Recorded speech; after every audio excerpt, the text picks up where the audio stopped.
This is the 50th Italian Grand Prix, the last of this year's European events, and possibly the last for some time at the historic Monza circuit. The fastest after practice are the two turbocharged Renaults of Frenchman Jean-Pierre Jabouille and René Arnoux.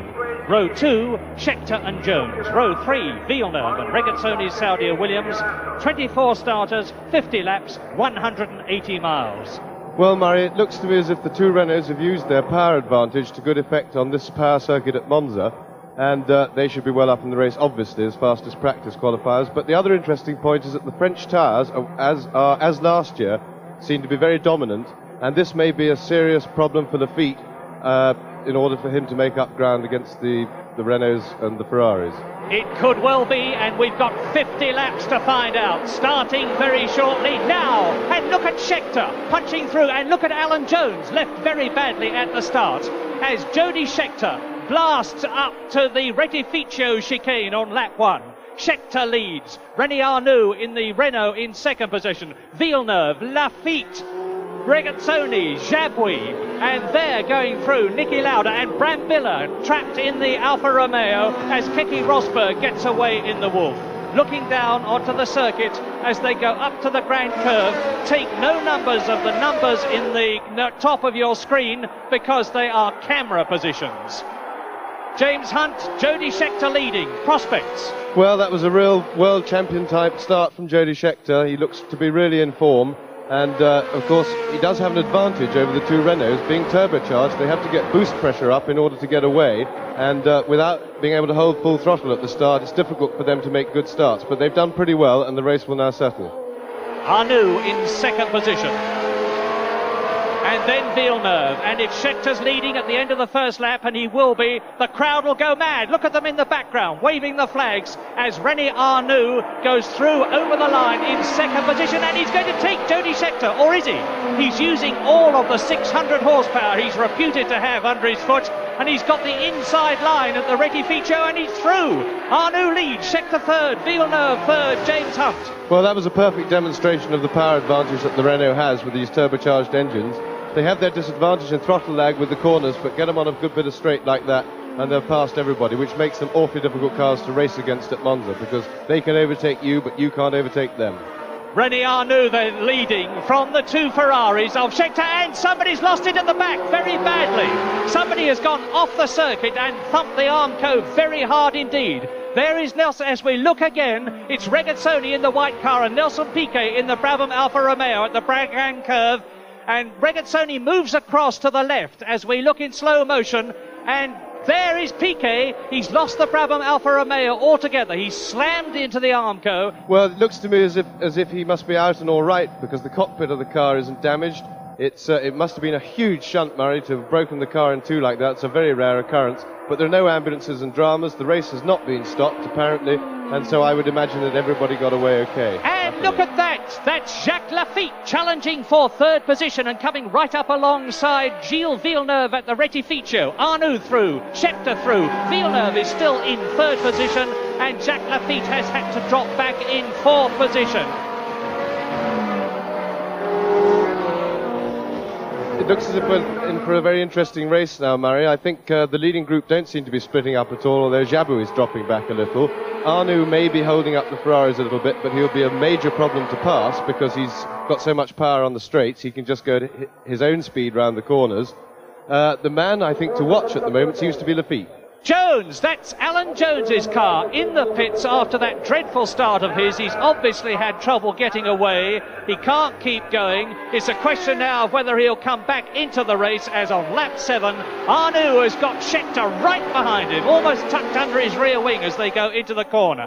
And three World Championship leaders, Scheckter, Lafitte and Villeneuve, are behind René Arnoux in respectively second, fourth and third positions. Well, I like Lafitte's form at the moment. He's got to do something, preferably win this race if he's going to stand any chance in the championship, to balance the books a bit now. But he looks to be the only guy of the leading four to be pressing. He's getting very close to Villeneuve. He'll have a job passing him, but if the race settles, there's plenty of time to go, and if he can maintain that form, I would put my money on Lafitte at the moment. First, second second, third and fourth, out of the Roger, up to Lesmo. Arnoux looking as though he's got the race well under command. But no, Scheckter through. Jody Scheckter leads. Villeneuve past Arnoux. Lafitte past Arnoux. And René Arnoux, who one moment was first, is now fourth. What is your guess, James? Well, it looks as if he may have missed a gear, but no, he seems to be slowing down as well, Murray. I think he's in some sort of mechanical trouble. So either he'll make it to the pits or else he's out of the race. What a transformation. And now look at the Italian crowd, because it is one of their beloved Ferraris as René Arnoux slows down. It is one of their beloved Ferraris in the lead and another of them in second place. And Jacques Lafitte tries to take Villeneuve as they come up to the right-hander. And the crowd will now really get excited. You'll see those Ferrari flags wave. There they are in the background. As for the first time, there, Jody Scheckter goes through. Then Villeneuve. Jody Scheckter, who led in the early stages of the race. We've got a perfect situation with three leaders for the World Championship, all battling it out for the lead, with, if anything, Lafitte looking the man most in form at the moment and pressuring. Jody is in a happy position of having Villeneuve cushioning him from behind, although Villeneuve is no doubt fighting for his own place and his own championship chances. So they're all basically doing battle. Jody, of course, holds the trump card at the moment, but it's a long way to go. And that's John Watson. John Watson, who was in ninth position off the course. Is he going to get back on, James? No, Murray, I've had a bit of practice in situations like that, and you don't get out of that sand, no way. There's Arnoux, René Arnoux in the pits. He was in second position, clearly out of the race. And Clay Regazzoni, the winner of the British Grand Prix, is chasing Jean-Pierre Jabouille, the winner of the French Grand Prix, for fourth position, as Scheckter and Villeneuve and Lafitte first, second, and then Regazzoni's through, up to fourth position. It's interesting to note that Lafitte now, sadly, seems to be struggling to stay with the two Ferraris. I suspect he's in some sort of minor mechanical bother. Maybe the balance of his car's gone off, any little sort of thing. He seems to be dropping back, which is rather taking the sting out of this race, unfortunately. And number 35 there is in seventh position. It's the young Italian Bruno Giacomelli in the new Alfa Romeo V12. And coming towards us, number 5, Niki Lauda, in the Brabham Alpha, has got young Giacomelli just behind him, and Giacomelli is gaining all the time in this entirely new Alfa Romeo with the V12 engine. That's Giacomelli. He's spun off. You can see the rear wheels ploughing into the sand. The man who was in seventh place and catching sixth place man Niki Lauda and standing a chance of getting a world championship point is out of the Italian Grand Prix. And that's Lafitte's car. That's the man who was in third position. And with no Lafitte in the cockpit, that means to say that if Jody Scheckter there can win this race, and he is now on the 49th lap out of 50, he has to be the 1979 world champion. And Regazzoni is now up into third position because Jean-Pierre Jabouille is out of the race with an oil leak. Into the Vialoni for the last time. Into Ascari for the last time. Accelerate up through the gears from fourth to fifth to 160 miles an hour into the Parabolica for the last time. Regazzoni getting closer and closer, but not close enough. The crowd roars, and well they might, because this is the last corner of the 50th Italian Grand Prix, and it's the corner and the straight that is going to make Jody Scheckter world champion of 1979 as he wins the Italian Grand Prix. Villeneuve second, and in third place in the Saudi Williams, Clay Regazzoni. Jody, it's been a most dramatic race. It began with Arnoux leading, and then, of course, a tremendous challenge by Jacques Lafitte, who was in third, which would have stopped you becoming champion. Can you describe the race to us in your own words?